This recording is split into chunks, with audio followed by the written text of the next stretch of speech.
Times when you have two static routes to the same destination, both static routes have the same priority, have the same administrative distance, and you wish to load balance the traffic between them. Fortigate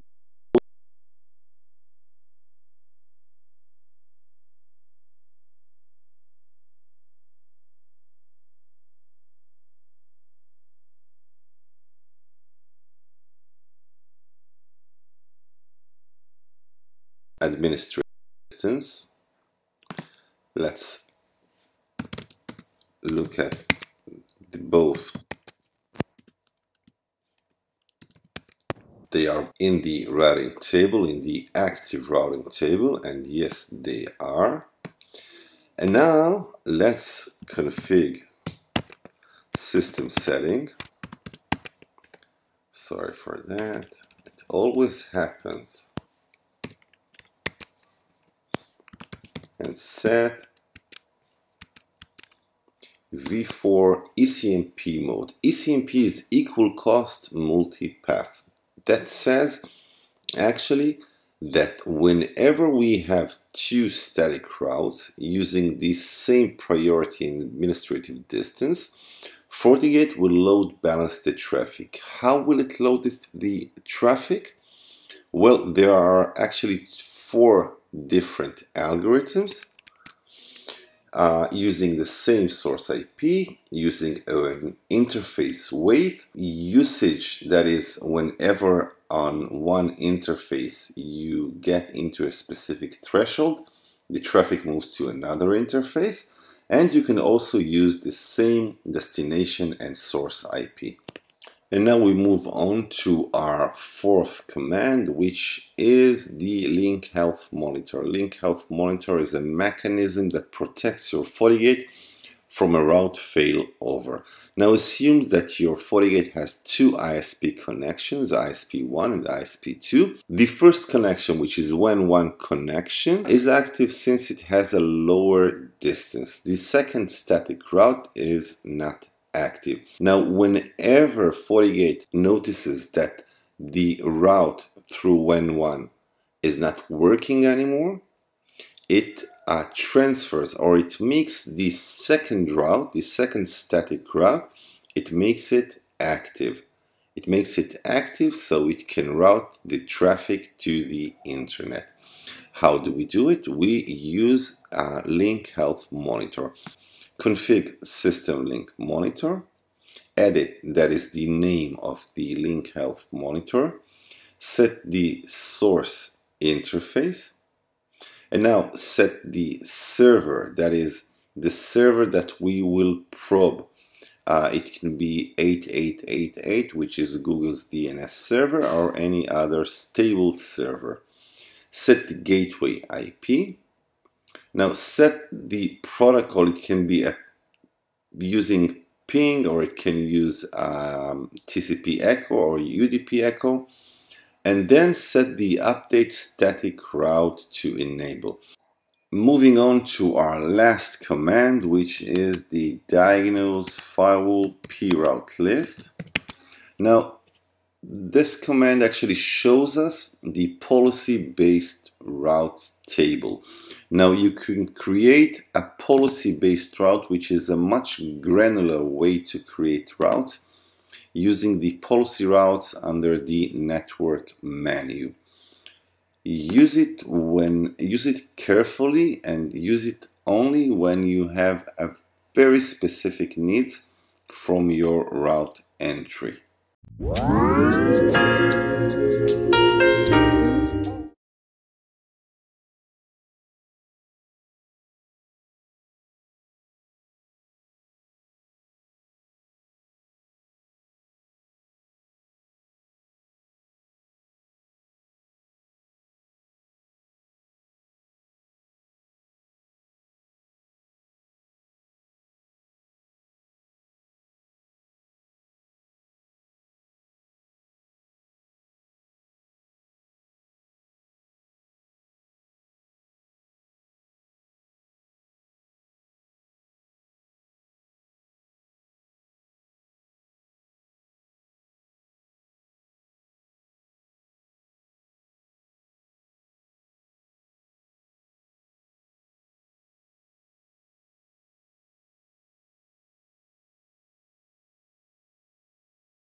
Hey everyone, so you have your Fortigate and its switchboard includes physical ports. Each can be configured with its own IP address or be associated to a virtual switch, either a soft switch or a hardware switch. That is, we are actually creating switches within the physical switchboard. But what is the difference between a soft switch and a hardware switch? Well, the difference is that in soft switch, the implementation itself is done at the software level and not on the hardware level. That is similar to saying, okay, port 1, port 2, port 3, you all belong to a soft switch that we will name it marketing, and it will have an IP address of 10.0.0 and so on. In a virtual hardware switch, the implementation is done over the physical ports themselves, where each port, each interface is configured in its hardware level to be a part of the same hardware switch. That is a much superior way to handle traffic, and in terms of performance, it makes a huge difference. Now, whenever traffic enters the switch and it is destined to one of the interfaces that belong to that switch, decisions are made by the physical switch itself, its forwarding table, which is actually the MAC table. Alright, so let's configure a hardware virtual switch. Alright, so let's move over to our command line, config system virtual switch. And now if I'll type the get command, I will see that currently I don't have any virtual switch already configured. So let's name one. Let's call our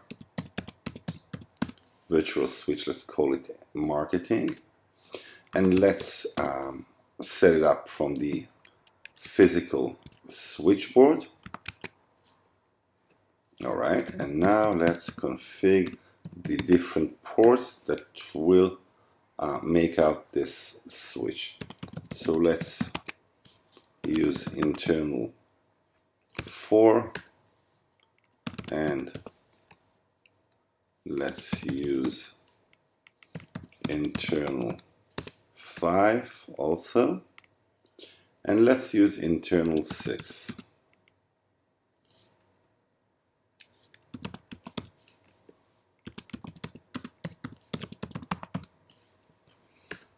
All right, let's get back to our, all right, so now let's use the same command as before, config system switch, config system virtual switch, and let's see if we have a switch that is configured. Yes, we have. Here's our marketing switch. All right, now let's refresh our interface pane to see our new virtual switch. And there it is. Now, if we will head over to our setting page of that switch, we can configure its IP address, its management. Let's use LAN2 as our alias, and let's get him an IP address, and that's right. I'm using the same.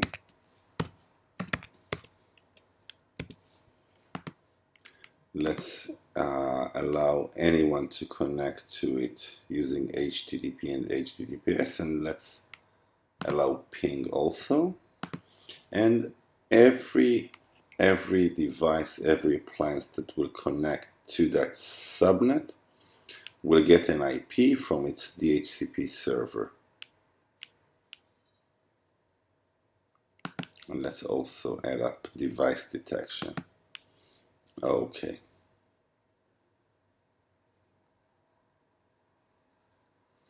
And there we have it. We have a hardware virtual switch with its own subnet, with its own DHCP server. Any appliance that will connect to it will get an IP address from its pool, and any traffic that will head up to one of the interfaces that is within the marketing switch will be forwarded using the forwarding table.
Let me show you the best user setting tips for your Fortigate, and we start right now.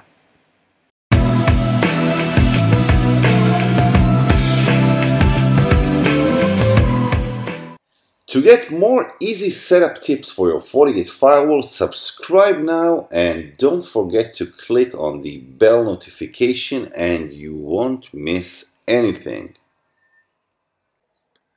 So you have your users connected to one of the interfaces in your Fortigate and you want to set up different settings as authentication timeout and so on. So head over to the command line, config user settings, and the first command is set auto timeout. Let's move over between the different options, and there you can choose different integers from 1 minute up to 24 hours. Now the default is 5 minutes. Personally, I prefer to set the timeout to 30 minutes. So choose whatever suits you as an administrator and your company's policy. The second command is quite important. Set auto timeout type. Now there are different types of authentication timeout. There's the idle timeout, the hard timeout, and the new session timeout. What is the difference? In an idle timeout, Fortigate has to see traffic that is coming from the user. If it doesn't see traffic coming from the user's IP address for the time we configured as the authentication timeout, well, it deletes the authentication entry and asks the user to authenticate again. Now, in a hard timeout, it doesn't matter if there is a traffic or not. After the authentication timeout passed, the user will be asked to authenticate again. That's a hard timeout. The last option, use session timeout. Well, that's the case where you have a timeout. Let's say it's 5 minutes. You head over to a site, you start to download a file. Now, after 5 minutes, the file download is not terminated. It still goes up and downloads to your computer. But if you head over to another site, that is, you create a new session, you will be asked to authenticate. Another option that every administrator needs to configure is the amount of failed attempts before the user is being blocked.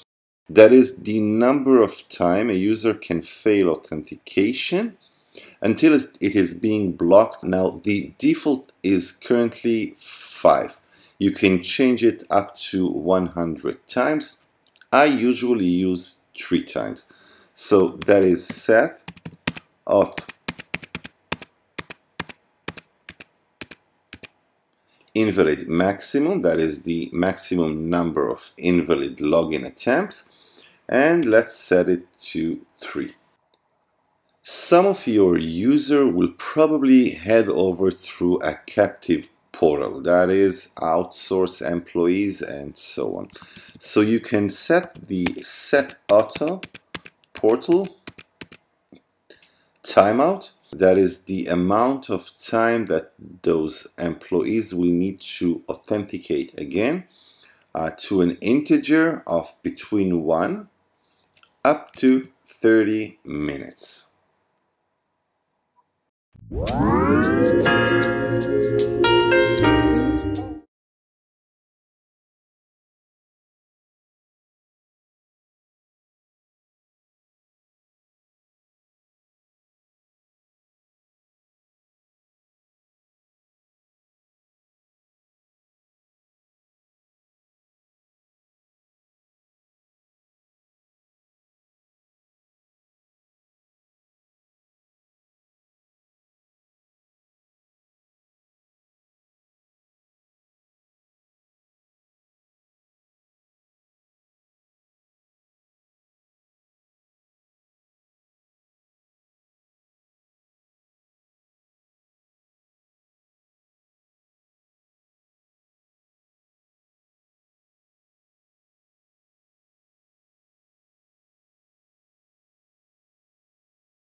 One of the key elements of any authentication scheme is the usage of passwords. We use passwords all over in our Fortigate. We use it when we configure new users. We use it when we configure our admin profiles. We also use it when we configure SSL or IPsec VPNs. We use passwords all over. We will look at password entropy. How random or how difficult it is to predict your password. Let's start. So an entropy in plain words is the difficulty in guessing a password either in a brute force attack or a dictionary attack. Now, how do you calculate entropy? Well, you do it using the length of your password, the complexity of your password. Are you using uppercase characters, lowercase, or maybe you're using uppercase and lowercase? Are you using symbols? Are you using numbers? The more complex your password is, there is much more entropy. And the last parameter is the randomness of your password. The more random it is, it adds up more entropy. Now, randomness is an issue when it comes to computers, since computers can actually generate a pseudo-random numbers.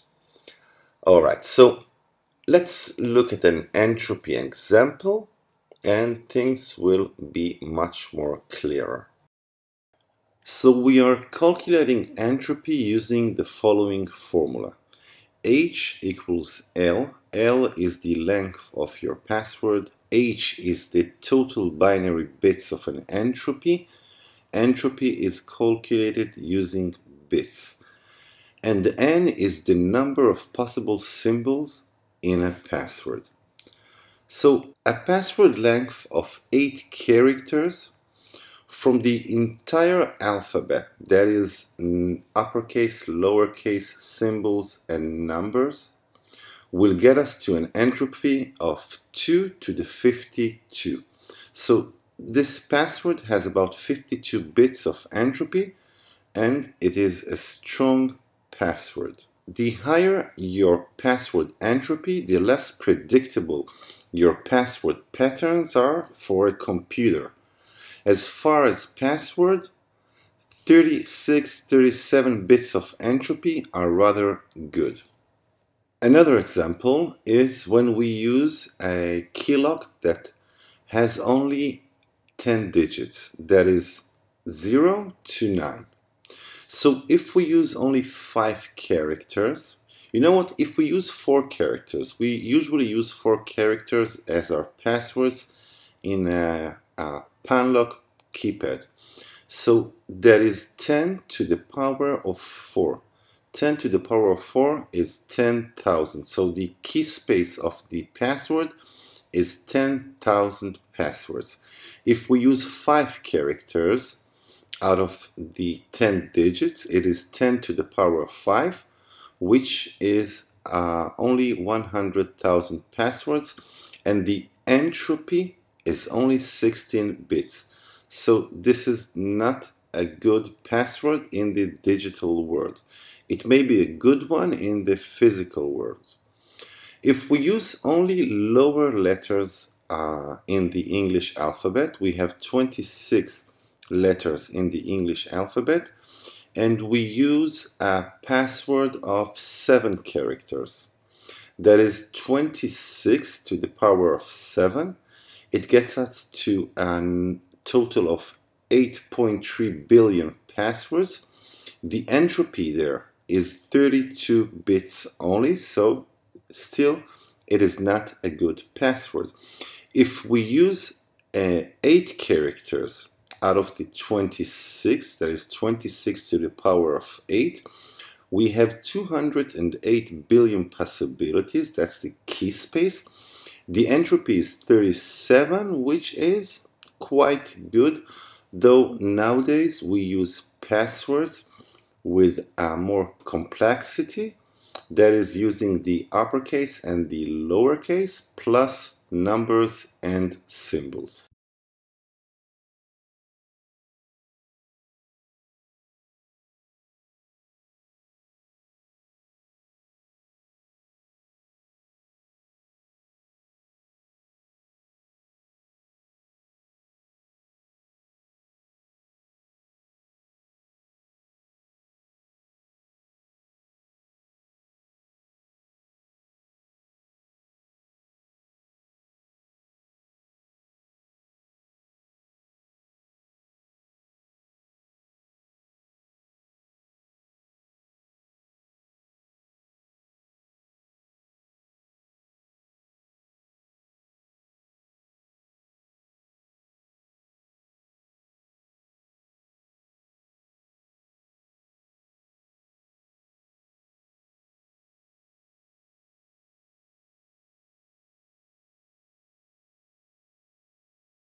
We can use the command line to diagnose and learn more of our SD-WAN member interface.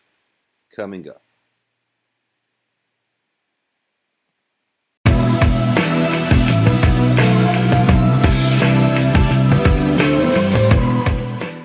To get more easy setup tips for your Fortigate firewall, subscribe now and don't forget to click on the bell notification and you won't miss anything. We can use our command line while configuring SD-WAN for different tasks. One of them is to use different protocols that will be used towards the server that was chosen in the health check. So if we look at the performance SLA, let's choose one. And we can see that on the graphical user interface, we only have two options to ping our server, that is using ping and HTTP. Now, if we will use the command line, config sys virtual WAN link, config health check. Now let's edit the performance SLA that we have chosen, that is SIP. Let's see what is chosen. Show full configuration, and we can see that the protocol that was chosen is ping. Let's set protocol, and now you can see that we have the ping option, the TCP echo option, the UDP echo option, HTTP, and TWAMP. So that is something that is available on the command line and not on the GUI interface. Another thing that we can do or actually see using our command line, let's use the Diag System virtual WAN link. Let's choose the SIP. You can't see it that way. Let's choose the SIP health check. Now we can see the status of each member in our SD-WAN, in our virtual SD-WAN interface. In terms of packet loss, we can also see it on the graphical user interface, but that is also one way to look at the different members. We can see that it is alive. We can see that we have no issues currently with packet loss. And we can see the statistics for latency and jitter. Currently, the other members are not alive since I have not enabled them on my Fortigate.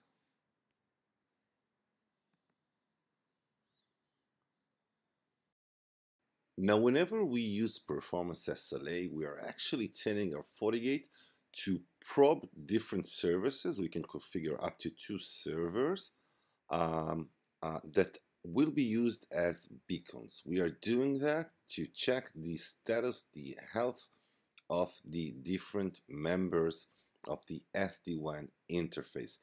Now, whenever our Fortigate probes that server, it is actually using a route entry that is created.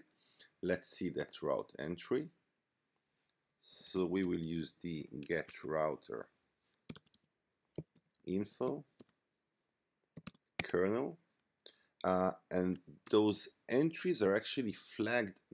They are created in the kernel. They are called fib entries, and they are flagged as proto 17. So to see them, we will use the grep command, and we will use the proto equals 17, and we can see, let's make that a bit bigger. We can see the different routes. They are being sent from the different interface gateway towards the different servers that we have chosen. The first one was actually the Google DNS server, which is 8888, and the second one is 1111.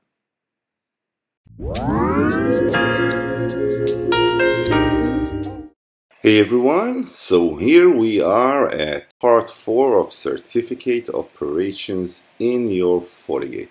This video series spreads some light on the importance of certificates and why do we use them. It is not a tutorial of how to create a self-signed certificate. We will get to that. It is actually the theory behind digital certificates. So what did we have?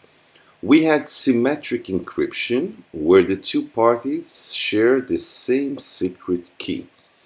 We also learned of asymmetric encryptions, where we use a key pair, a public and a private key, different keys yet related mathematically.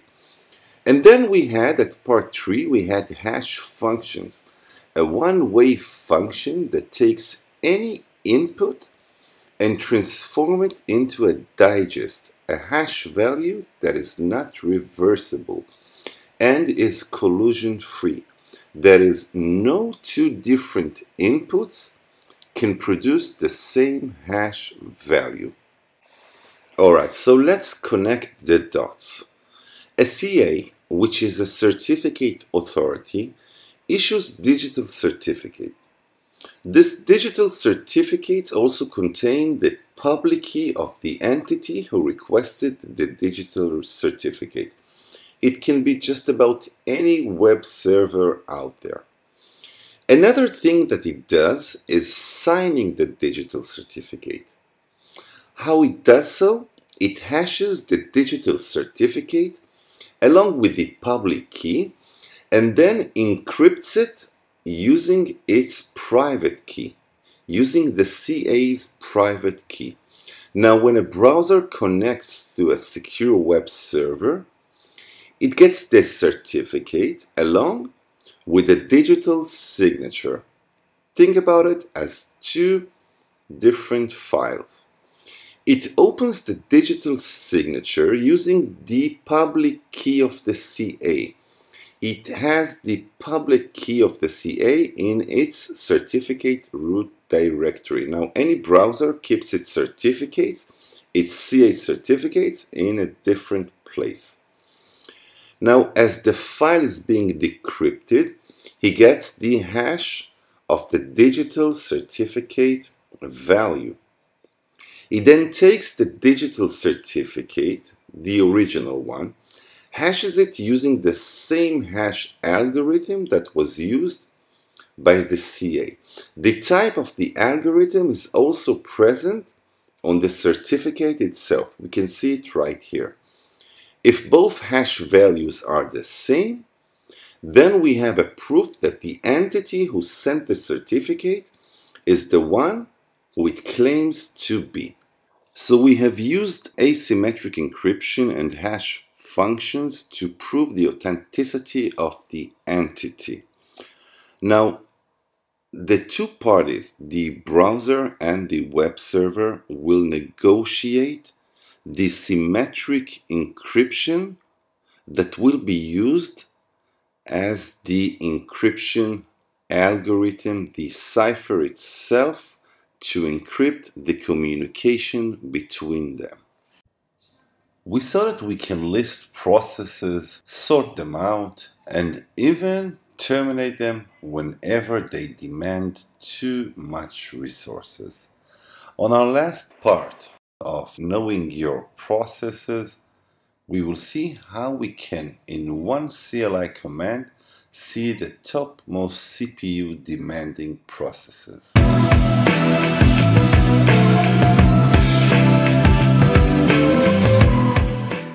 To get more easy setup tips for your Fortigate firewall, subscribe now and don't forget to click on the bell notification and you won't miss anything.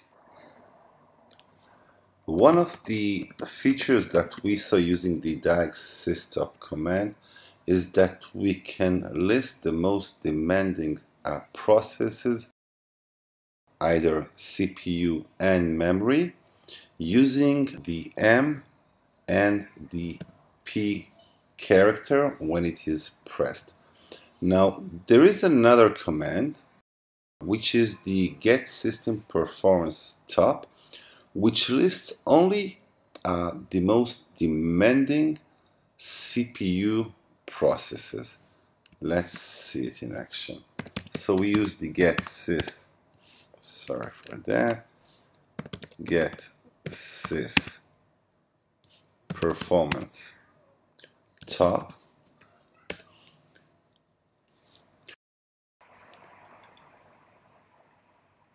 Now you will see the most demanding processes, the most CPU demanding processes at the second most right column. That's the CPU column. The most right column is, as we know, the memory column. Now you will see different processes such as the IPS engine or the antivirus scanner, new CLI, or even the SSH daemon. Now, whenever a process is too demanding in terms of CPU, you may need to kill that process, and we saw how to do it using the Diag sys kill with a signal level and the process ID. Whenever you open an app in your Fortigate, you're actually creating a process. A process is responsible to ask the kernel for resources, CPU resources, RAM resources. How do you manage them? Using the Diag sys top command. Let's take a look.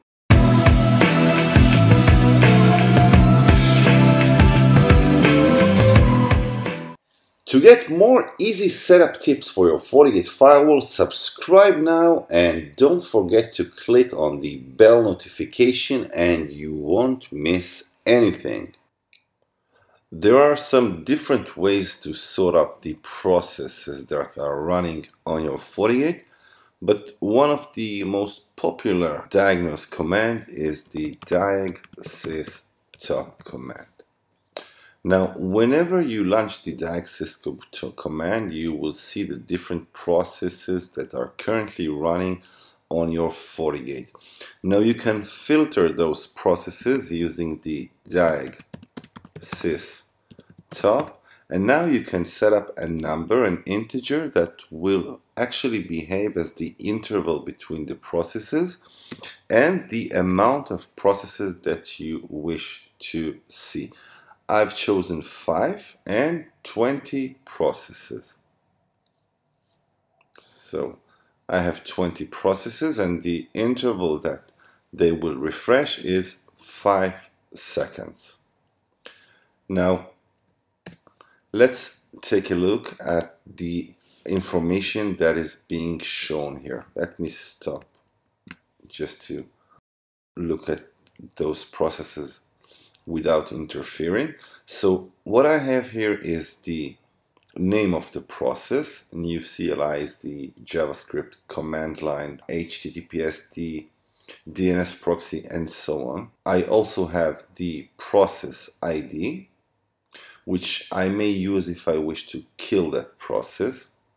I have the state of the process, which can be a process that is running, as this one, or a process that is asleep.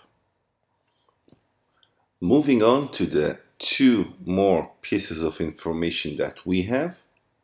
The first one is the amount of CPU that a process is using, and the second one is the amount of memory that the process is using. Now you will also see above the processes some gibberish, such as the 99i. What does it mean? It actually means that currently the CPU is currently 99 idle, so there aren't many processes that consume the CPU resource. You can also see the amount of free memory that our Fortigate has. That is the number that comes with the F character on the right. And lastly, The 1S actually means the percent of system processes that are using CPU. In other words, that is actually the CPU usage in percent of system processes. That's the overall information that we get using the Diag System. But how do we kill processes, and how do we toggle between processes that consume more CPU or more memory? That is coming up in the next video. Once you have deployed your access point or bunch of access point in your company space, get familiar with the term channel utilization. The more it is utilized, that is the percent of time the channel is busy transferring packets, when more energy is detected, the less throughput you will get.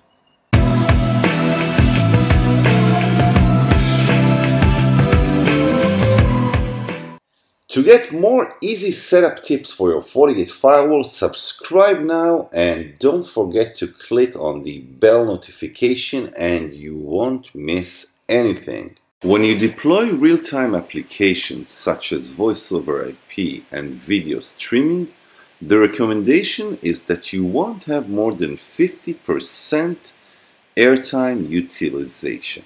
Now, what makes it utilized? Bunch of things. Many SSIDs that send beacons in the air takes up airtime. That's why you don't want too many SSIDs in your network.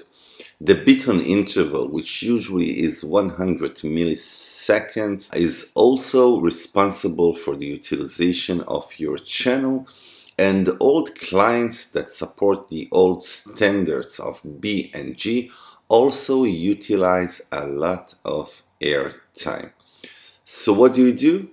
For start, let's change our beacon interval in our access point, and trust me, you will see a dramatic change in the channel utilization. So let's head over to our command line, config wireless controller, let's make it config wireless controller WTP profile, and now let's edit let's see what we have. We have only a radio that supports 11N, but that's okay. And now let's config radio 1. Alright, and let's set the beacon interval. As I said, usually it is 100 milliseconds. We can put an integer between 40 milliseconds and up to 3.5 seconds. Let's put the 300 milliseconds. So every 300 milliseconds, our access point will send a beacon frame, and that will lower the channel utilization significantly.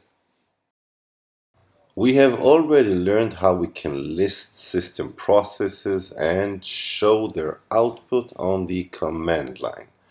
Now on this video we will look at how we can kill different processes that consumes too much memory or too much CPU power, and how we can list the highest demanding processes on our Fortigate.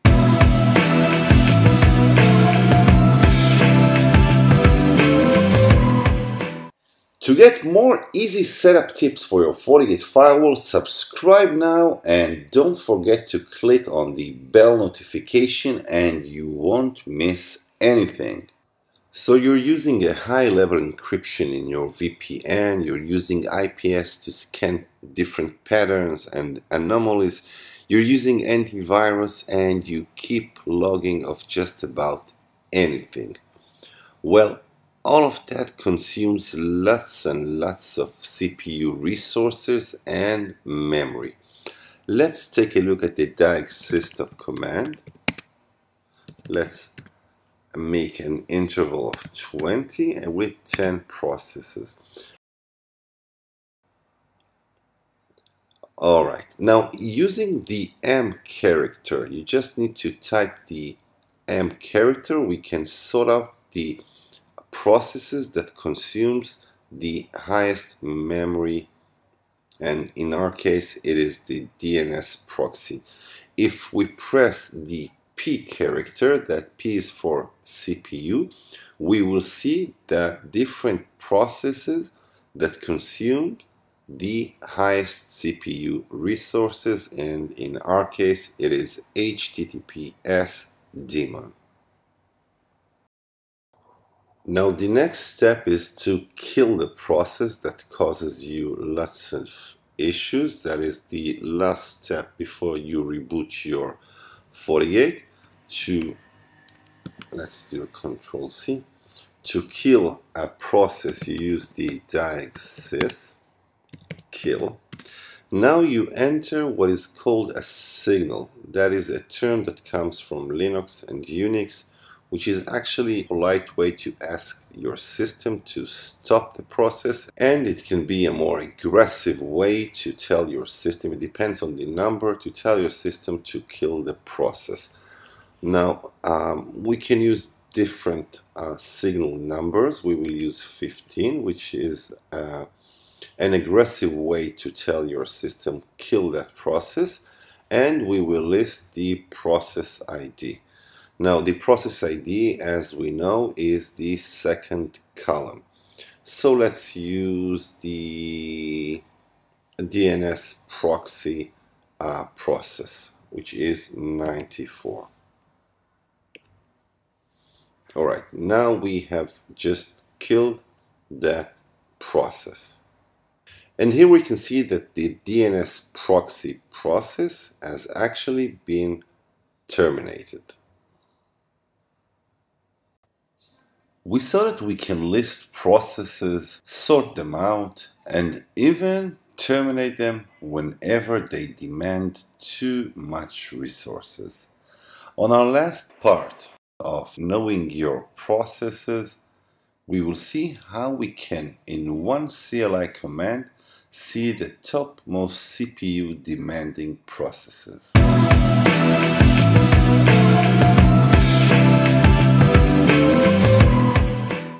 To get more easy setup tips for your Fortigate firewall, subscribe now and don't forget to click on the bell notification and you won't miss anything.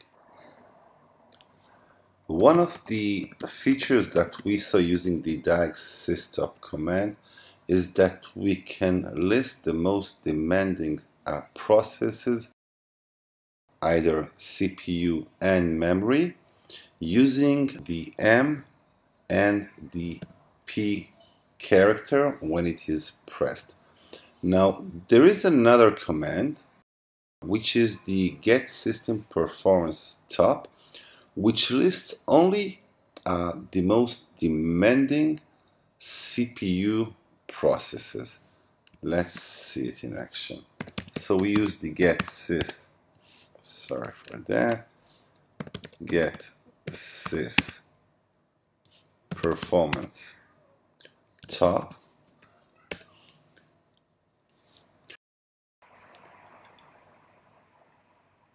Now you will see the most demanding processes, the most CPU demanding processes at the second most right column. That's the CPU column. The most right column is, as we know, the memory column. Now you will see different processes such as the IPS engine or the antivirus scanner, the new CLI, or even the SSH daemon. Now whenever a process is too demanding in terms of CPU, you may need to kill that process, and we saw how to do it using the Diag System kill with a signal level and the process ID.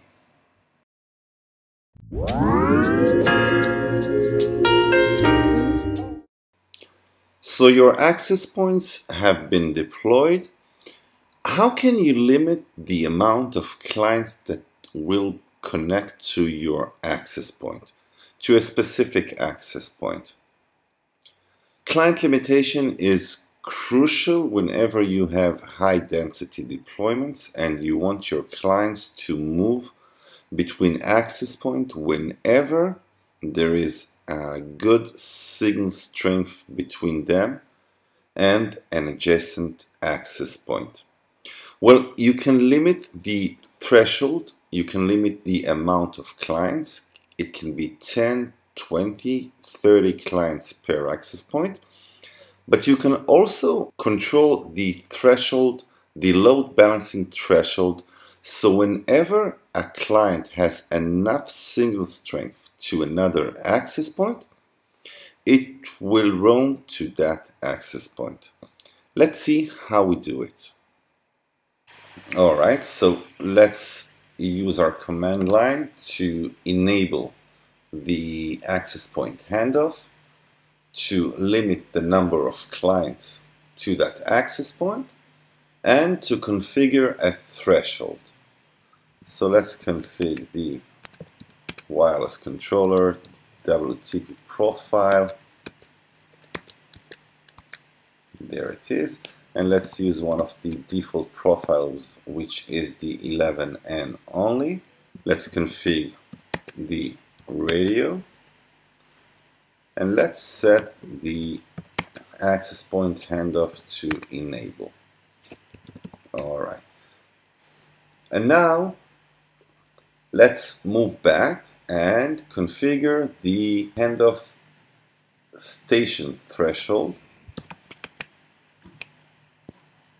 and limit it to only 15 clients. So only 15 clients will connect to that access point before the load balancing mechanism will start to work. And the last thing to do is to set the handoff RSSI. And let's use a handoff RSSI of 30. Now, in the case where our clients will try to connect to our access point, the controller, our FortiGate that serves as a controller, will signal the client to connect to another access point.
One of the key topics that you will master using your Fortigate firewall is policies. So what is a policy?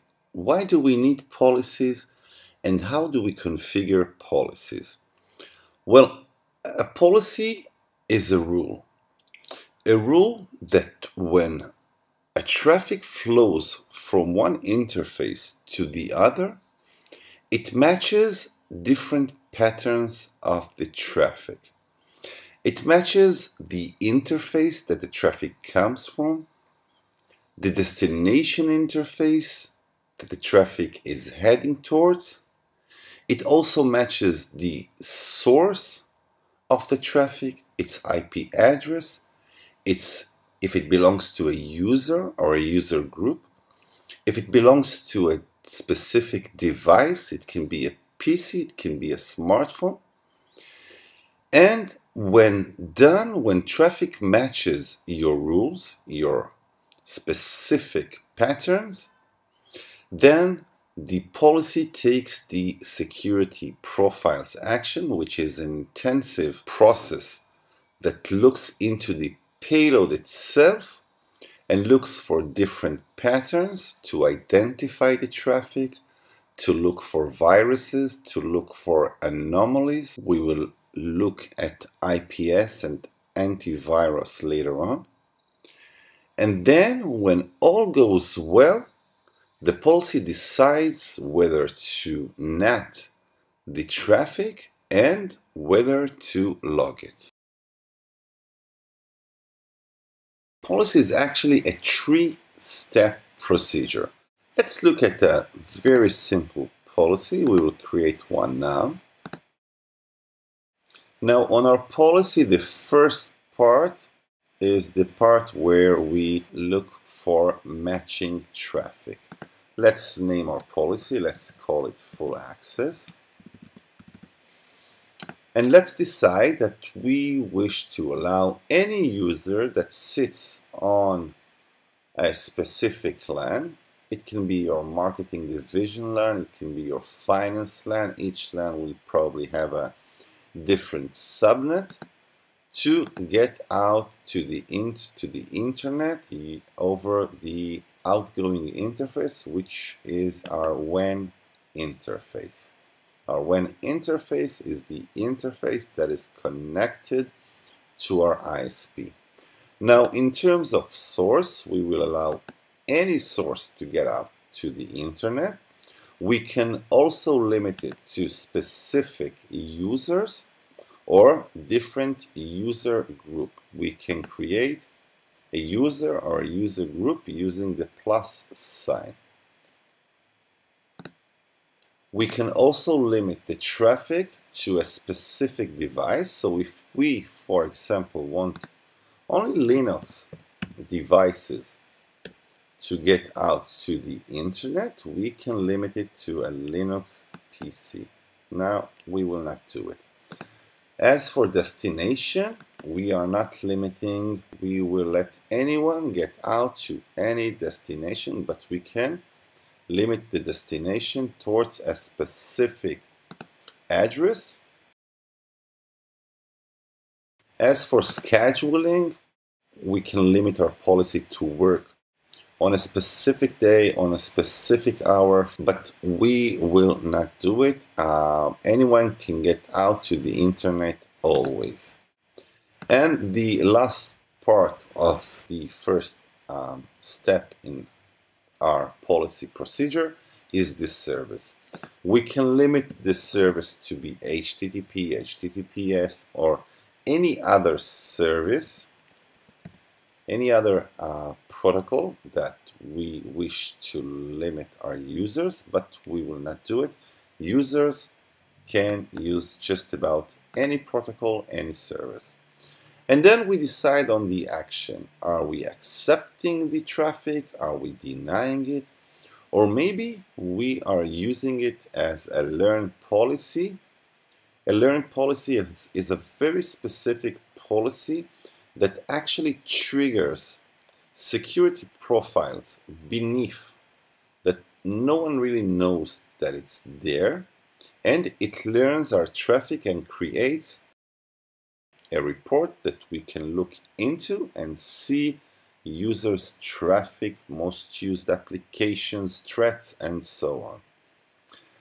The second part is the UTM profiles. We can initiate any UTM profile, any security profile on our policy.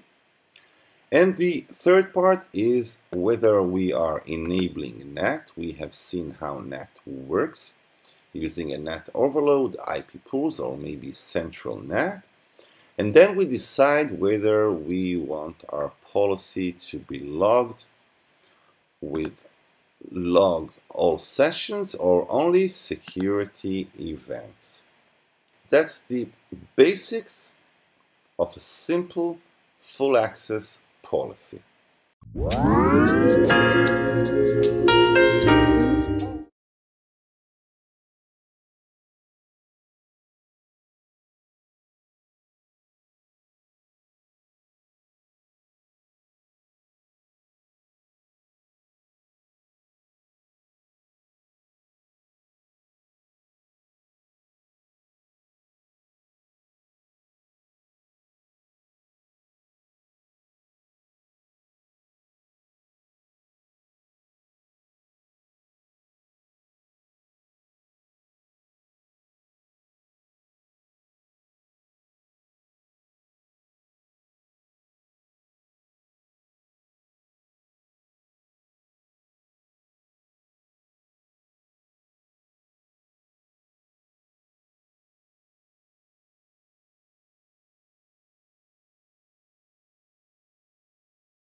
If you enabled Web Application Firewall on your Fortigate, then you need to know of XSS, cross-site scripting, one of the most known and malicious attacks on web servers. More on XSS coming right now.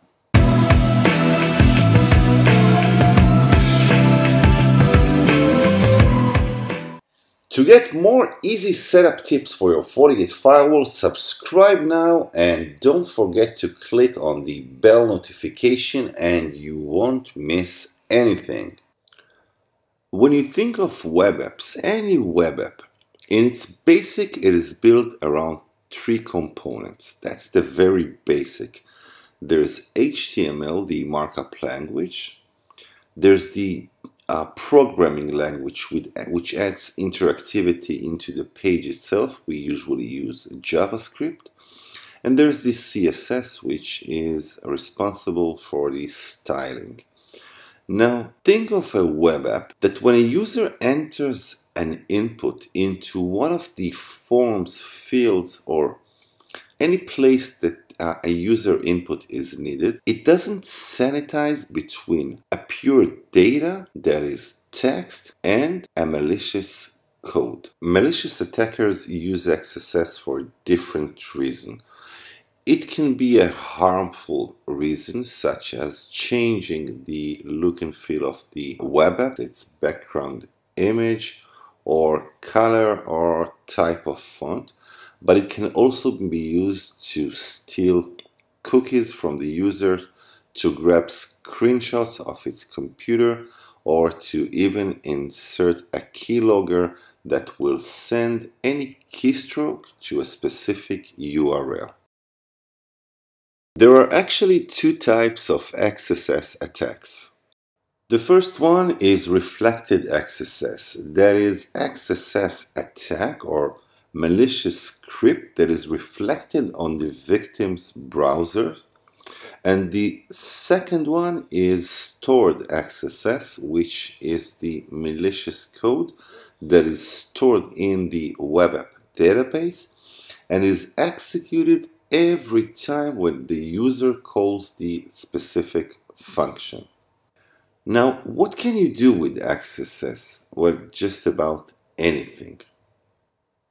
If you head over to XSS payloads, you can find out different JavaScript payloads that can be inserted as a malicious code on a web app field or form and can be used to capture keystrokes, can be used to take screenshots out of your screen, or even grab images from your webcam. So XSS is pure evil when it is used in the hands of the wrong man.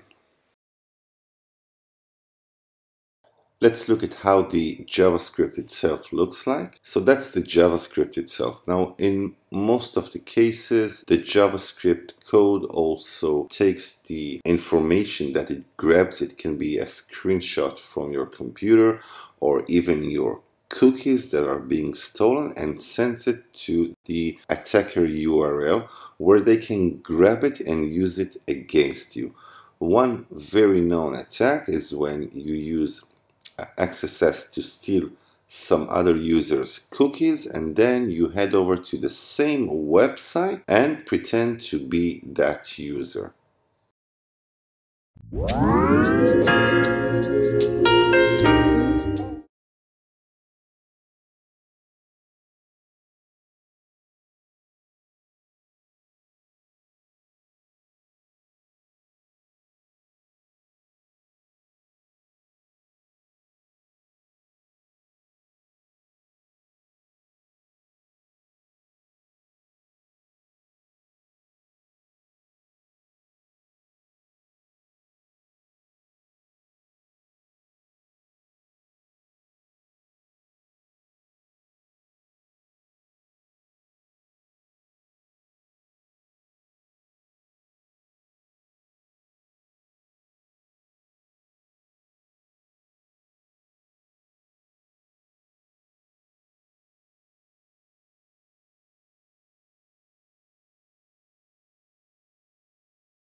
Five best tips for using your antivirus within your Fortigate. The first one, choose whether to use it in a flow-based mode or a proxy-based mode.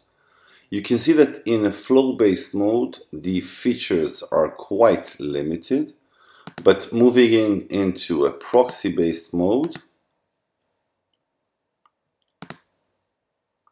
you can see that you have much more options when using antivirus. The second tip, choose your database. There are actually three main databases that you can use within your Fortigate. There's a fourth one which is a compact database, but you can use the config antivirus settings and set the different database. You can use the default database, the extended database, and in specific Fortigate models, there's also the extreme database, which actually includes just about any signature. Our third tip is use grayware and heuristics. Now, when you scan using antivirus, the first step is to look for known signatures. The second step is to look for grayware. Grayware is not by definition a malware. It is an unsolicited program that usually downloads to your computer without you ever knowing about it. A good example is an adware. So how do you enable grayware? Again, config antivirus settings, set grayware. Now you can enable or disable.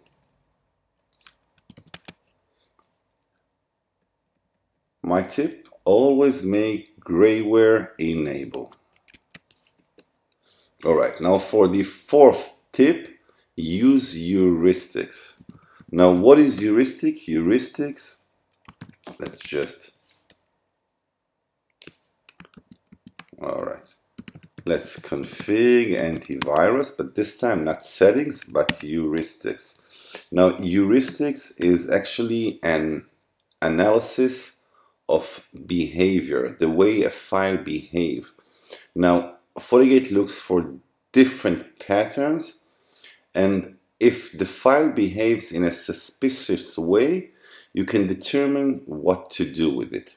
Now, you can set mode to pass the suspicious file, you can block the suspicious file, or you can disable the heuristic features. Now, why do you need, or why do you want to disable this feature?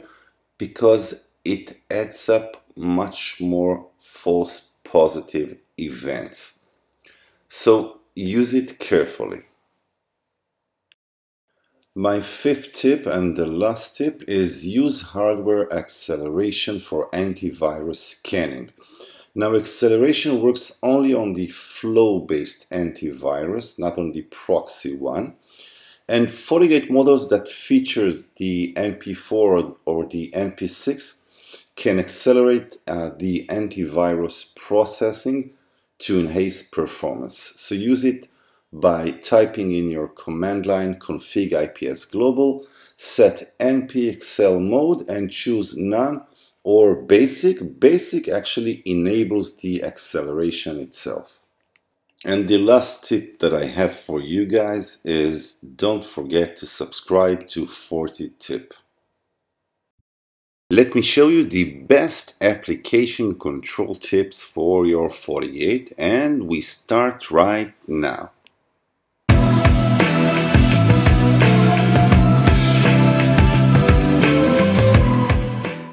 To get more easy setup tips for your Fortigate firewall, subscribe now and don't forget to click on the bell notification and you won't miss anything.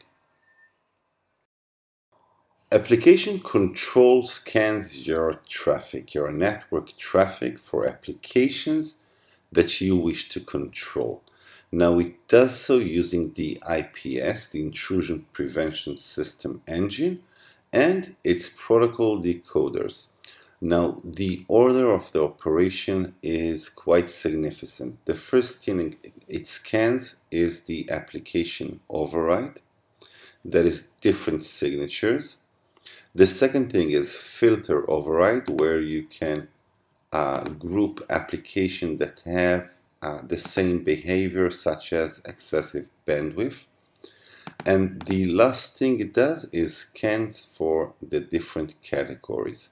So if you wish to block a category such as gaming, and yet you wish to enable a specific game such as the Battlefield game, you can do it. And let's just select the signature, and Fortigate will start by scanning application override. It will see that the Battlefield game is, let's make it allow, let's make it a monitor, in monitor mode.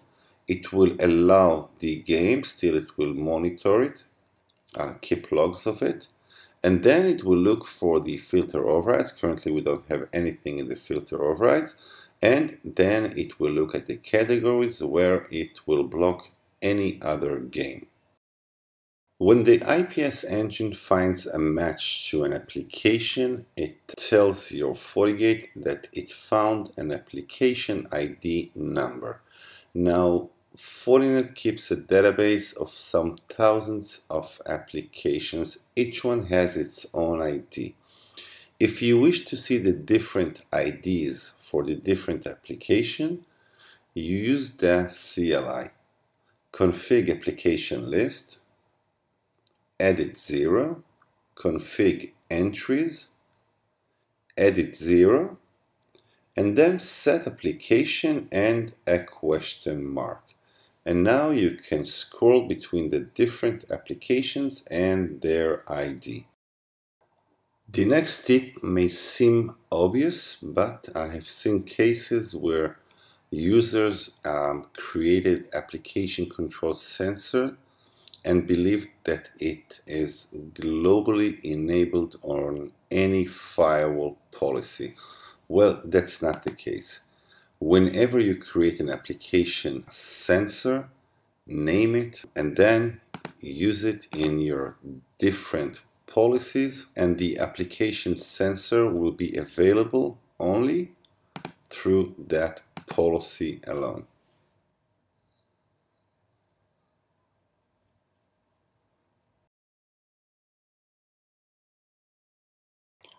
Whenever you as an administrator block an application, don't forget that your users deserve an explanation why that application was blocked.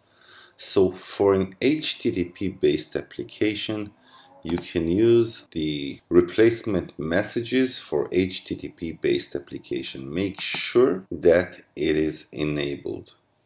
Now, when you enable it, your users will get a blog page that will include the following information.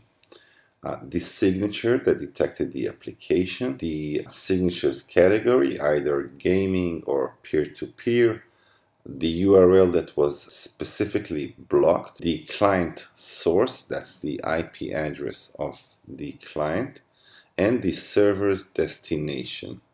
Now, another thing that the block page includes is the Fortigate's hostname and the UUID of the policy that was governing the traffic. It is good in an organization that you have many Fortigate devices. You can look up at the hostname of the Fortigate and tell which Fortigate actually blocked the traffic. Now our last tip, which we will include a specific video on it in the coming future, is traffic shaping. You can actually traffic shape any application and allocate guaranteed bandwidth or maximum bandwidth to that specific application. It can be your Netflix or whichever application you use the most. Now you configure a traffic shaper and you configure a traffic shaping policy. That traffic shaping policy can be determined on a specific policy and specific categories such as video and audio, where you can actually select different applications such as the Netflix application.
Fortigate captive portal in 3 minutes. Here's how.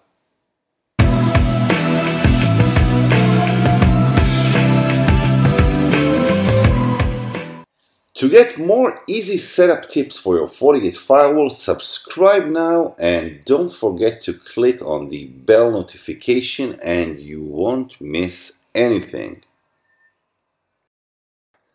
So you have outsourced employees connected to one of your interfaces and you wish to restrict the access to the network.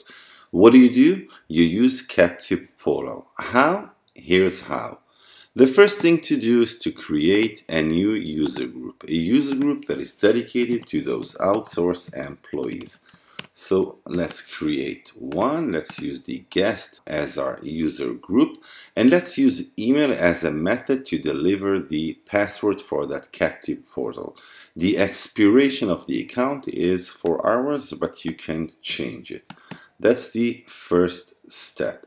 The second thing to do is to create an administrator that is responsible only for the provisioning of the guest accounts. So let's use my name, let's use a password, and let's restrict that admin for guest accounts for the outsourced employees.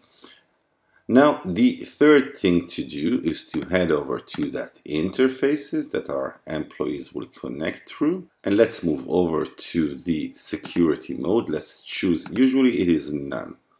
Now, we will use captive portal. We will restrict it to that outsourced employee group. And we finish the third step. Let's create a policy that will allow outsourced employees to get into the network, and outsource EMP. The incoming interface is the interface of the outsourced employees. The outgoing is our WAN. Source will be all and will be outsourced employee user group. Destination is all. Service is all. Alright, now let's log out and let's get into the new admin page that will allow us to create password for those employees. Now let's use my email, and Fortigate will generate a password that we can print it out or send it via email. Now if we log out again and enter with our super admin credentials, we will see that in our user group we already have one member, which is the member that we have sent the password to that email.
Hey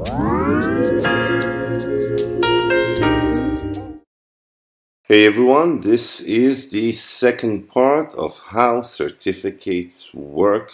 We will unleash the mystery of certificate, and in this part we will look at asymmetric encryption.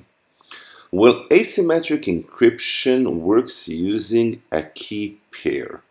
Two different keys that are related mathematically.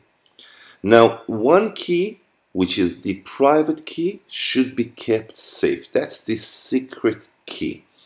The second key is a public key. Anyone can use it. Anyone can look at it. You can encrypt using the private key or using the public key. You cannot encrypt and decrypt using the same key. You have to use the second pair in order to encrypt or decrypt. Now, we will look at OpenSSL and how do we generate a key pair. One is a private key and the second one is the public key. But the beauty of asymmetric encryption or using a key pair is the fact that they're not only used in encryption, they are also used to authenticate the identity of the second peer. A server that wishes to have a digital certificate must generate a key pair. It must generate a public key and a private key. There are different algorithms that will allow it to do so. We will use RSA. Now we'll use OpenSSL, GenRSA, and let's name our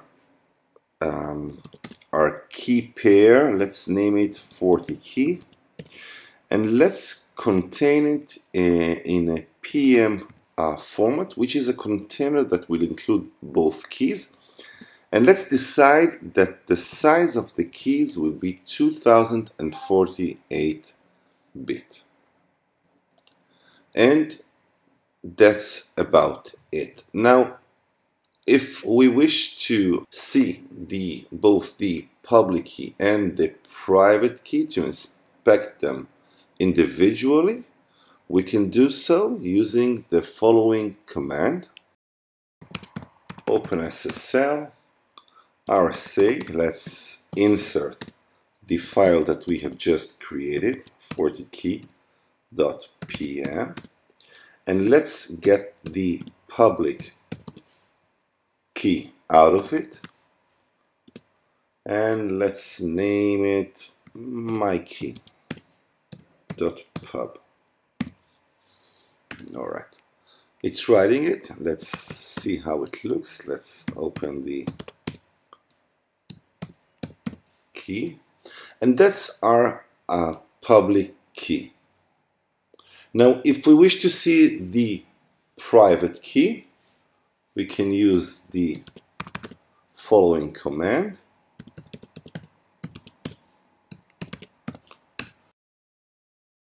and that's the private key. So we have a public key and a private key, and those two are used when a server requests a certificate using a certificate signing request.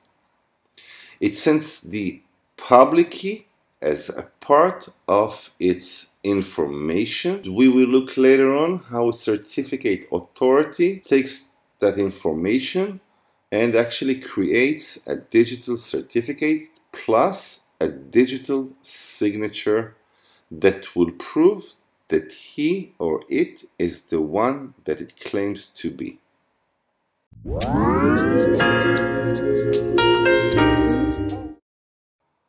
Hey everyone, back to Fortigate certificates, and in this part 3 we will look at hash functions. Now, what is a hash function? A hash function is a mathematical function that takes any input and produces a hash value. Now, the hash value is always in a fixed size according to the hash function that was used. The hash value is also called a digest, and it should be impossible to produce the same value for two different inputs. So the function is actually collision free. Now, a hash function must be quick. It has to produce the hash value very fast, and a slight change on the input should change the entire hash value completely. So even if we have a 1 gigabyte file full of text and we change a comma in one of the sentences, the hash value will change completely. So we have the input, we have the hash function, and we have the digest, the hash value. Now, when do we use it? We use it for integrity. Whenever we send a file, it can be just about any file, and we want to check its integrity, that no one touched it, no one tampered with the bitstream. We make a hash value out of the file, and then on the other side we compare the same file using the same hash function. If the two hash values are the same, then no one tampered with the file. If the hash value changes, then someone probably touched the file. There are dozens of hash functions that are used just about anywhere. When a web server stores passwords in its database, they are being hashed. They are being hashed using different hash functions such as the SHA-256 or the SHA-512. To make the hash stronger, we also use what is known as a salt. We generate random numbers to be added to the password itself, and thus the hash value will be much more difficult to guess. Now the term guessing is the right term, since hashes are in no way an encryption technique. They are not used for encryption. They are only a mathematical function, a one-way mathematical function that takes an input, turns it into another value, and there's no way back. They are not reversible. Alright, so enough with that. Let's move over to OpenSSL. Let's reproduce some hashes out of different inputs. And at the end, that will probably be part 4 of the series. We will recap what we have learned by now. That is symmetric encryption, asymmetric encryption, and hash functions. And we will look at certificate, a digital certificate, and understand how it all matches. Alright, so we'll use OpenSSL, but let's start out by using the echo command. And let's write down some text. I have a secret message. Alright, now let's grab it into OpenSSL. And let's use MD5. MD5 is a hash function that produces a 128-bit value. Now that's the hash value of that text. Now if I'll use the same text, but I'll change the E to an A, you'll see that I get another hash value, completely different hash value. Let's go back to the same text, and it will produce the same hash value as before. Now if we will use the SHA-256 hash function, you can see that we actually get the output as a 256-bit value. It is much stronger than MD5. We can also do it using the 512-bit, which produces stronger hash value. Now, how does it all have to do with digital certificate and digital signatures? We will look at it in our next video, which will be the last part of the series.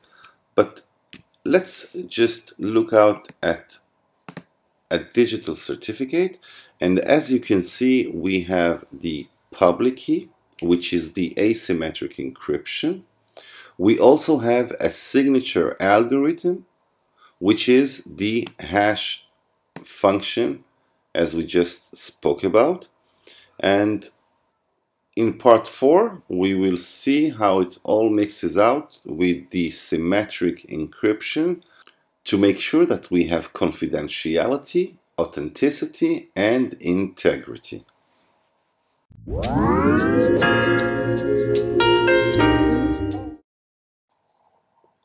One of the toughest topics to understand when we deal with security appliance is probably the world of certificates, digital certificates. Why? Because understanding certificates means that you have to understand what is asymmetric encryption, asymmetric encryption, and hash functions. Now, we will start with a video series that will try to lighten up the issue, and we will start with a basic introduction to symmetric encryption. We will do it using OpenSSL.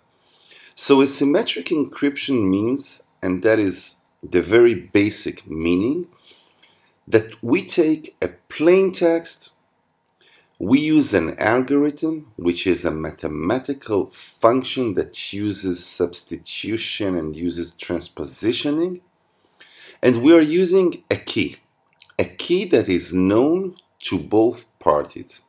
The key is the same. Later on, we will deal with the key space and what does it mean.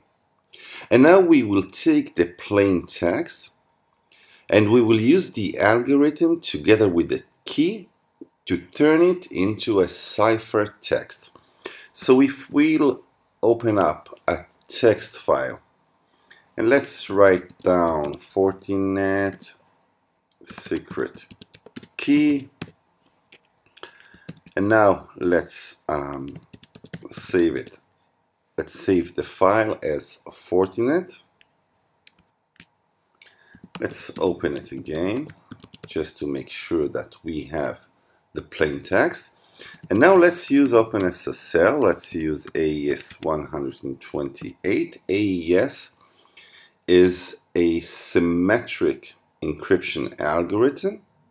In our case, we are using a key space of 128 bits. That is 2 to the power of 128.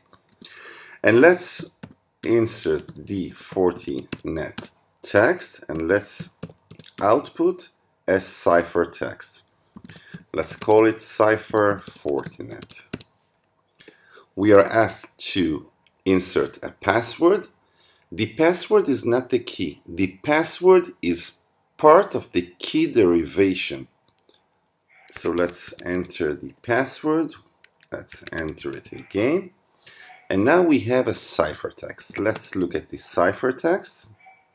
We have called the ciphertext cipher Fortinet. And there it is. That's the encrypted plain text.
Alright, so here we are at the top 5 diagnostics command for your FortiGate, and we start with the first command, which may look a bit simple, which is the get system status. Now this command is very basic, but it gives you a lot of information. It gives you the virus and the IPS database version. It gives you the serial number of your FortiGate. You can tell if you have a hard disk or are you using only flash memory. It also tells you, are you participating in an HA cluster or not.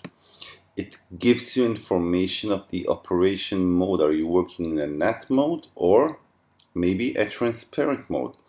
Are you using another virtual domain or are you using only one virtual domain? So a lot of information in that simple command. This second command is the get hardware NIC and the interface name. In our case, let's look at our WAN interface. Sorry, it's WAN1. And that tells you of each interface its MAC address. Does it support any hardware acceleration? In our case, we support MP4 Lite. Do you have any dropped packets in your interface? Is the status up or down? Are you working in a full duplex or maybe half duplex? And what is the speed of your interface? In our case, it's 1 gig. Our third command is the get system performance status. Now, personally, I love that command since it tells you a lot of your FortiGate. Now, at the top output, you will see how many CPUs your FortiGate module supports. The following thing is the RAM usage.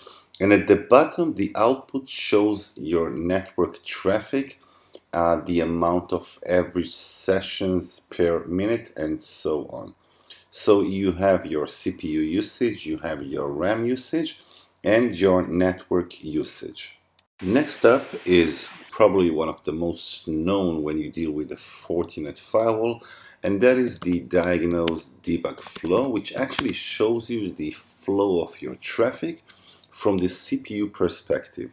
So you have to enable it. Let's enable.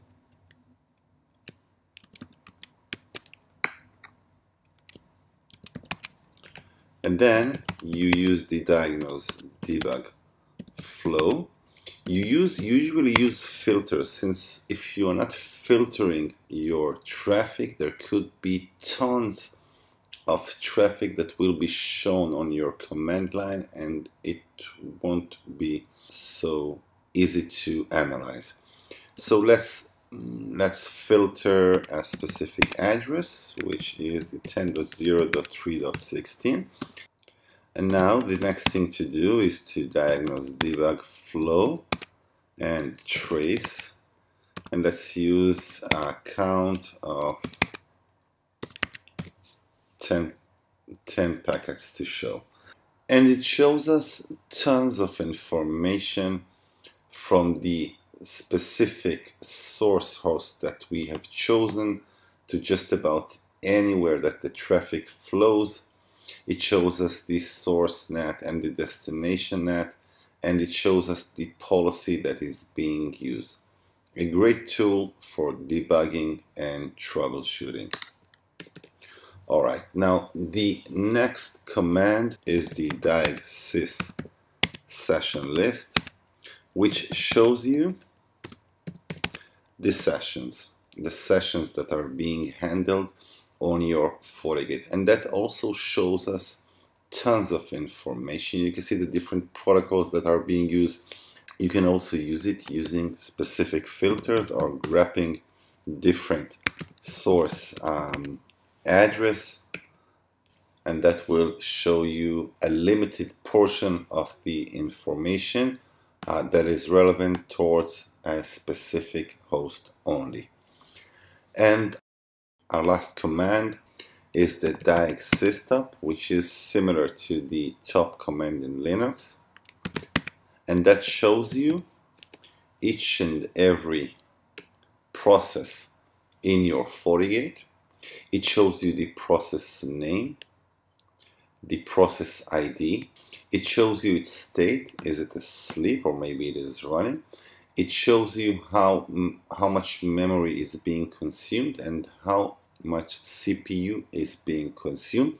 Whenever you have issues with one of the processes in your FortiGate, that is probably one of the first places to check.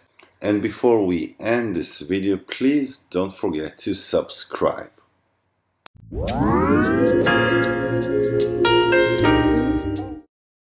Your Wi-Fi throughput can vary for different reasons. Noise, misconfiguration of the access point, co-channel interference, adjacent channels, and so on. But one of the main reasons is obstacles in your physical space. Obstacles that will make your RF signal reflect and propagate to different directions. One of the mechanisms that are used in Wi-Fi is the guard interval. It protects symbols in your packets from getting back and damage other symbols. Mostly we use a guard interval of 800 nanoseconds, but since 802.11n we can also use short guard interval of 400 nanosecond.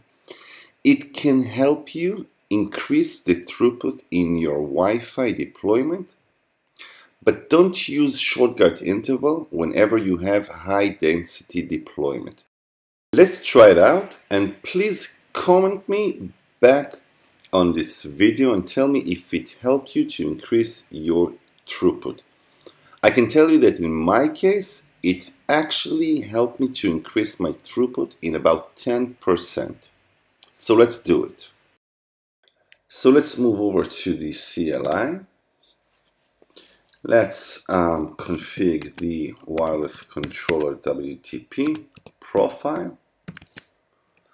And now let's edit one of the most used access points, which is the 4221. Let's configure its radio. Alright, let's see the full configuration. And as we can see, the short guard interval is disabled. So we can set the short guard interval to be enabled. That's about it. Now, don't use it in any deployment. Learn what happens in your network in real time and make decisions by it.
Hey everyone, so you have your Fortigate and its switchboard includes physical ports. Each can be configured with its own IP address or be associated to a virtual switch, either a soft switch or a hardware switch. That is, we are actually creating switches within the physical switchboard.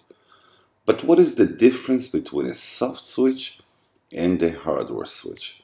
Well, the difference is that in soft switch, the implementation itself is done at the software level and not on the hardware level. That is similar to saying, okay, port 1, port 2, port 3, you all belong to a soft switch that we will name it marketing, and it will have an IP address of 10.0.0 and so on. In a virtual hardware switch, the implementation is done over the physical ports themselves, where each port, each interface is configured in its hardware level to be a part of the same hardware switch.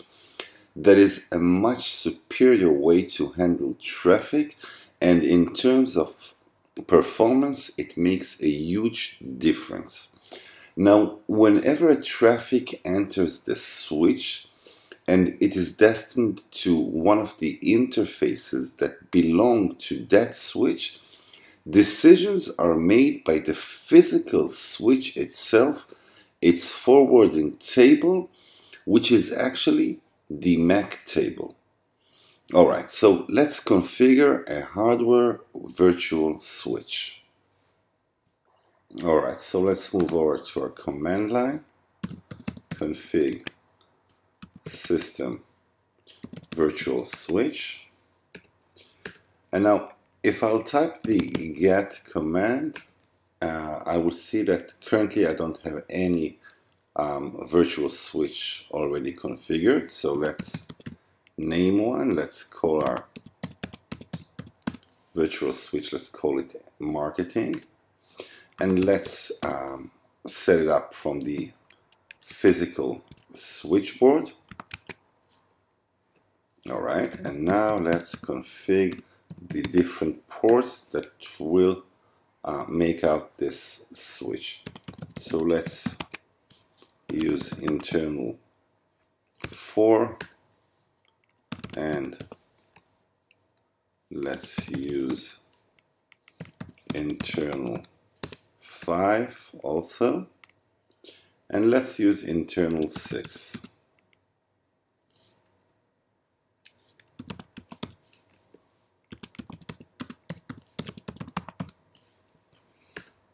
All right, let's get back to our. All right, so now let's use the same command as before. Config system switch. Sorry, config system virtual switch. And let's see if we have a switch that is configured. Yes, we have. Here's our marketing switch. All right, now let's refresh our interface pane to see our new virtual switch. And there it is.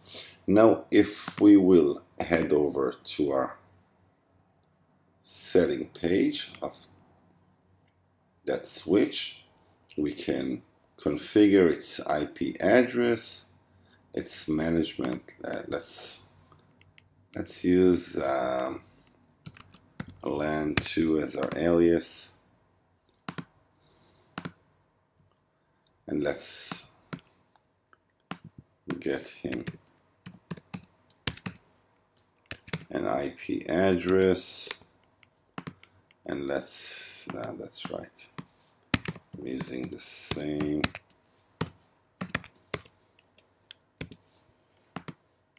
Let's allow anyone to connect to it using HTTP and HTTPS, and let's allow ping also. And every device, every appliance that will connect to that subnet will get an IP from its DHCP server. And let's also add up device detection. Okay.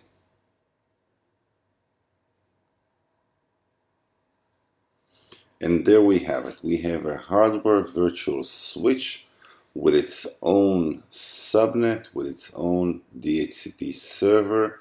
Any appliance that will connect to it will get an IP address from its pool, and any traffic that will head up to one of the interfaces that is within the marketing switch will be forwarded using the forwarding table.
One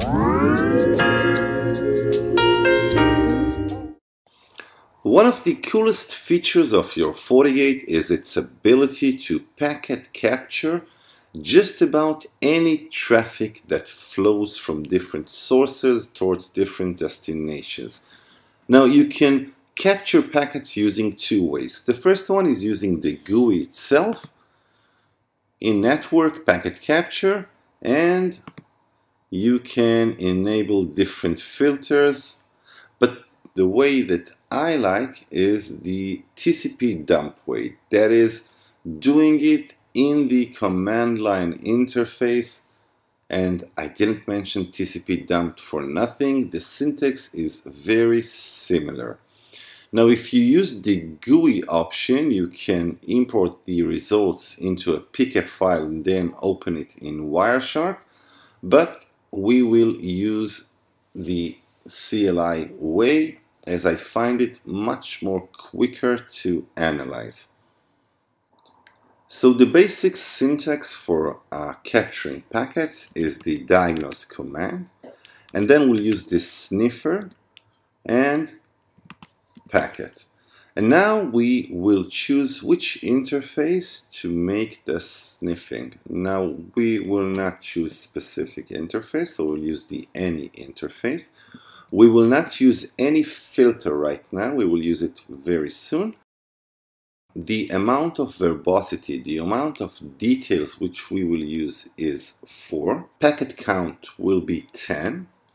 And we'll also use a timestamp using the A command. Now let's open it so we can see it much clearer.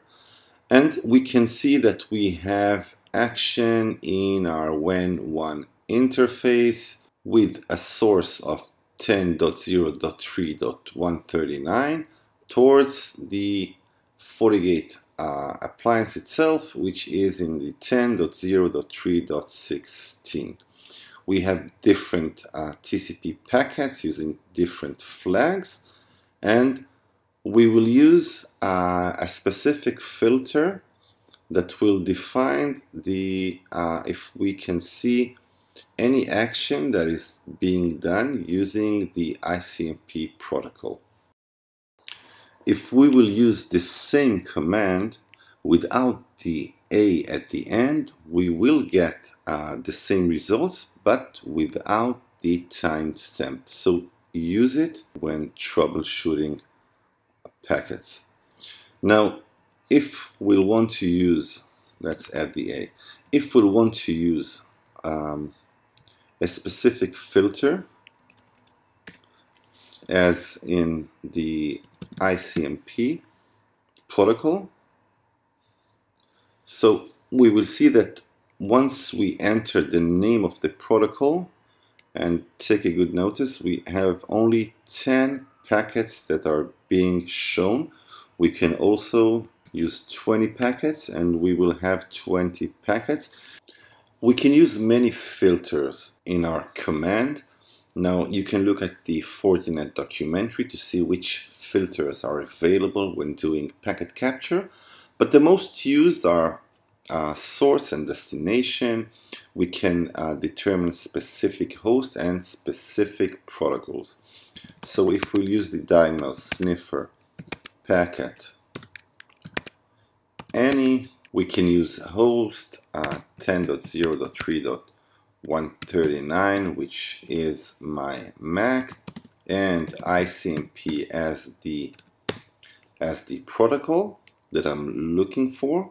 And we will use the verbosity, the level 4 verbosity, which is the default verbosity.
One of the major keys to understand how your Fortigate works is to understand how it handles session, how it handles the dialogue between clients and servers.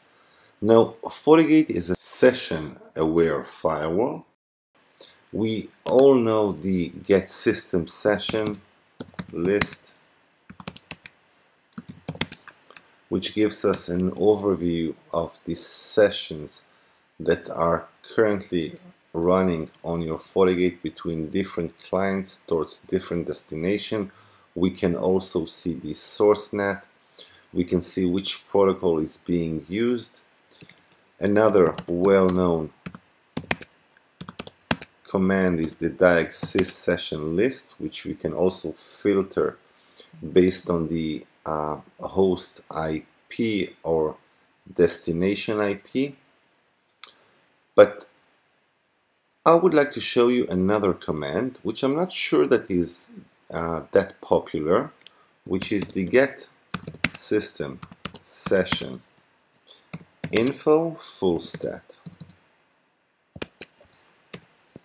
Now let's make the screen a bit bigger. Now what we can see in that command is the session table size, that is the current session table size, the number of entries that is possible in the session table. Another thing we can see is how many sessions are being used right now. In our case, we have 64 sessions that are being used right now. The session count is the number of sessions in the kernel. Now we can also see several more things. We can see the memory tension drop. That is the number of dropped sessions due to a system that is running out of memory. Another very interesting information that we can find is the ephemeral, which is actually a buffer that protects our table, our session table, from getting overloaded. That is, if a denial of service attack is happening. Now, the first number is the amount of sessions that are in use. The second number is the maximum number that is allowed. Now, if we see that both numbers are very close, then there is a good indication that a denial of service is actually happening on your organization. The other thing that we can see is the TCP sessions. Now, looking at the TCP sessions, we can see their state. Each session has a different state. So we can see that we have 11 sessions in established state. That is, they have finished the three-way handshake connection. The connection now is established and they can transfer data. We can also see that we have one session that is in a time wait state. Now, the time wait state is a special state that happens when a connection termination request is sent, and our Fortigate actually reserves some time to ensure that the remote side received the termination request. This video is all about setup tips for your Fortigate, and we are starting right now.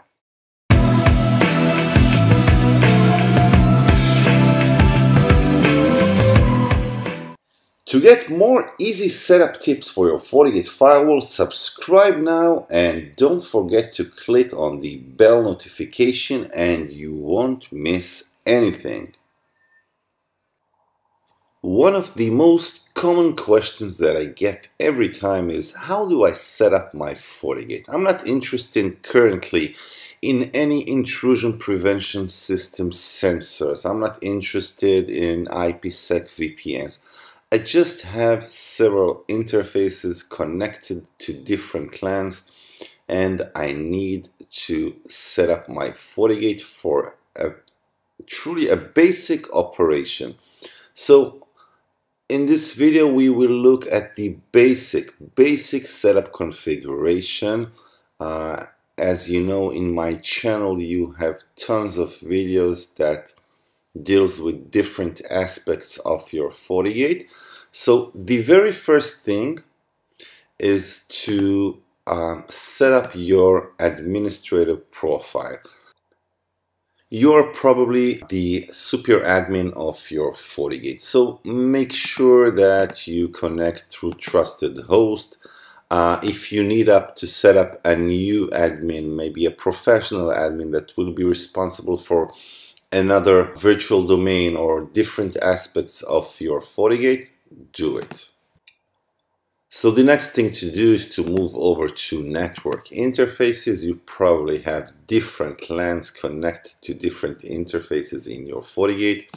In each interface, don't forget to write down an alias. It will help identifying which LAN belongs to which interface. Use specific roles for specific interfaces. Use administrative protocols carefully. Don't just let anyone ping from that interface if it is not needed. Use DHCP server and use DHCP server scopes so you can create different DHCP options for that local area network. You can block specific MAC addresses from receiving IP addresses. And use device detection and active scanning. You want to know which devices initiate traffic on that interface.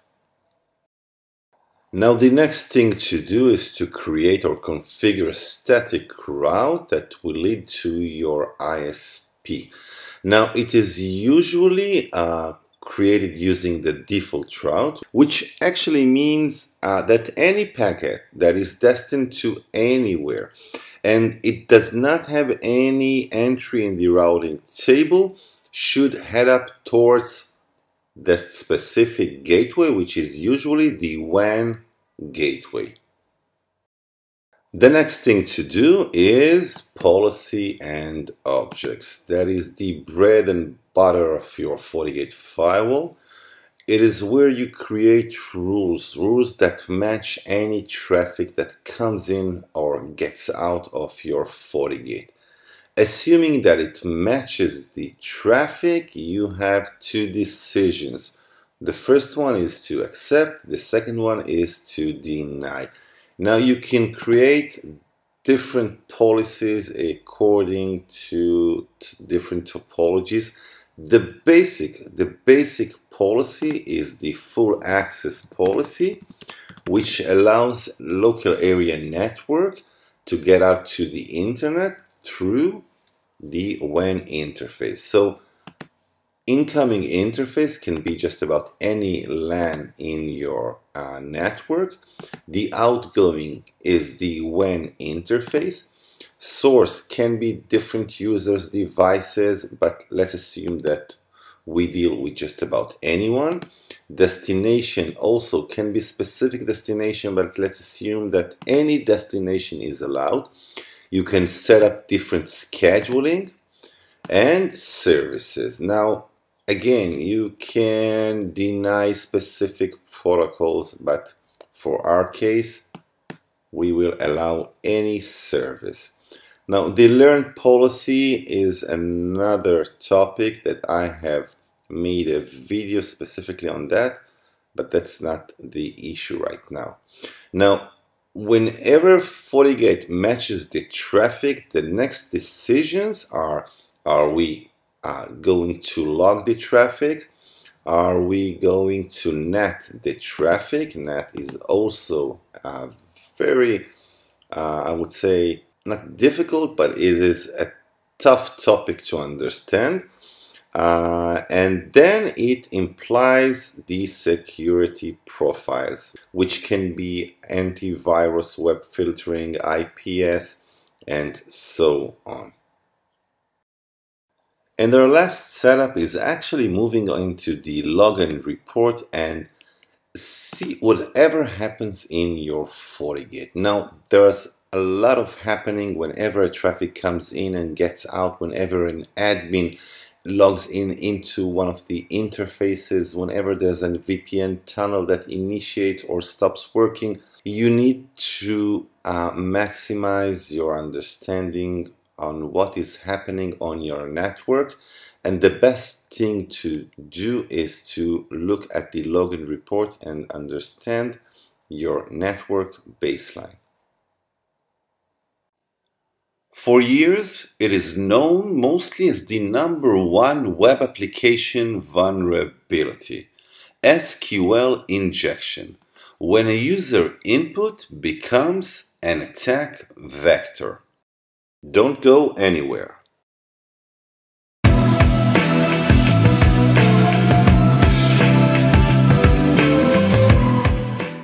To get more easy setup tips for your Fortigate firewall, subscribe now and don't forget to click on the bell notification and you won't miss anything. To understand SQL Injection Attack, we have to go back to the basic. So we have a web app, it runs on our browser, and just about any web app has different input fields that we enter user credentials or we enter reviews or just about anything, comments and so on. Whenever we do it, our web server that hosts the web app contacts its database. It does so using a very specific language which is called SQL. SQL is actually a structured query language, a special language that allows us as users and allows our web server to update, to delete, or to request information from the database.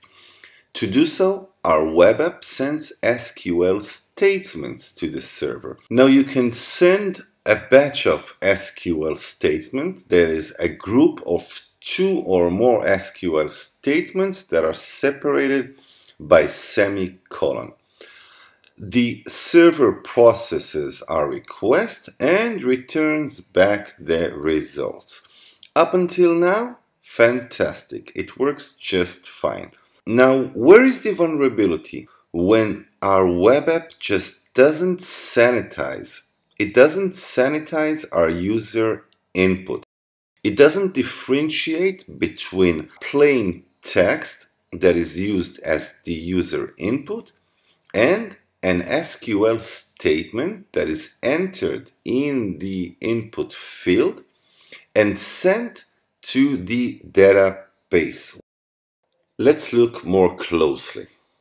When we have a user input, the code, the application code looks something similar to that. When we enter our name, that is our username, it is being added to the code itself. Now imagine what will happen if I enter the following code instead of my name. It is actually an SQL statement that was entered in our input field. So now our application code looks like that. Offer, which is my username, or 1 = 1. Now the database pulls down the records for every user wherever 1 equals 1. Remember, 1 equals 1 is always true. The SQL is actually a valid SQL statement, and it will return all rows from the user's table since or 1 equals 1 is always true. So our pure plain SQL statement is being treated as any other text input. It is being injected directly into our database, and from there the opportunity for a malicious attacker is huge.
Welcome to our Fortigate top 5 tips, and this time we are dealing with the ping command. Tip number 1.